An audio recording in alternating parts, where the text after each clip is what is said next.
6 mois après le séisme, les 3/4 de nos patients sont des victimes directes du séisme. Ils doivent suivre toute la série des physiothérapies. Et au même moment, il y a les psychologues aussi qui les suivent pour essayer de les débriefer, de les décontracter. On travaille maintenant avec Handicap International pour nous préparer des prothèses pour les patients et nous, on continue avec la réhabilitation des marches et tout ça. Le grand travail, c'est désensibiliser, c'est donner de la forme aux moignons et puis donner de la force aussi aux moignons. Elle est amputée de 2 membres. On travaille avec les graines là. C'est juste pour désensibiliser le moignon. Même genre, Rani. Okay. Lui, il est tombé de quadriceps, il travaille le quadriceps. Si le quadriceps n'est pas bien travaillé, ce sera très difficile pour la marche. Bon, là, Fanfan, lui, il travaille pour la marche. On essaie de voir comment améliorer la marche. Lui, il a une fracture fémorale. On a fait l'ostéosynthèse pour lui. Alors on travaille avec lui pour renforcer le quadriceps. 6 mois après le séisme, on peut dire que ça améliore. La charge de travail qu'on avait avant, ça a un peu diminué parce qu'au niveau d'urgence, c'était très difficile pour nous de gérer tout ça. Il y a une bonne ambiance entre les patients et les physios. Dans cette enceinte, les gens ont créé une forme de micro-communauté où ils s'aiment et ils s'entendent comme ils sont. Chacun a perdu au moins quelque chose, un membre ou quelque chose, et ils s'aiment comme ils sont.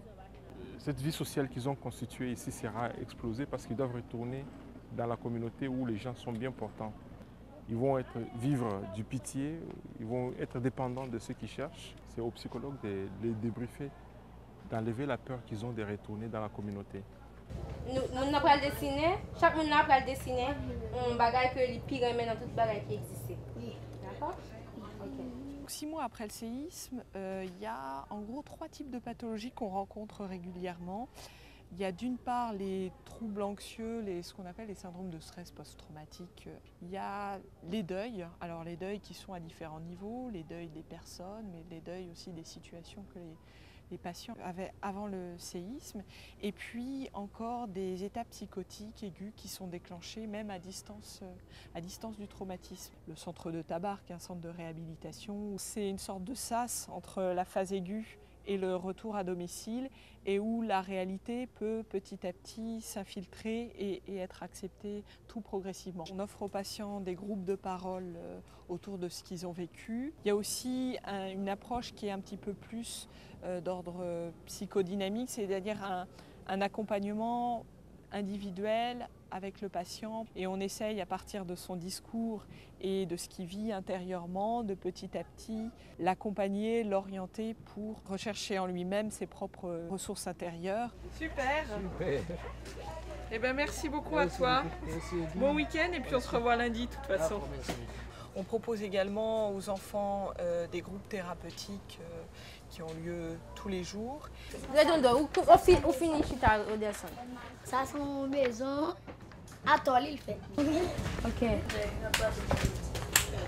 Et puis on organise aussi des temps de parole pour que les soignants puissent exprimer un petit peu plus ce qu'ils ressentent, ce qu'ils vivent par rapport aux patients, ce que le patient leur renvoie, sachant que les soignants eux-mêmes recueillent une partie de la souffrance du patient et sont en difficulté pour gérer tout ça.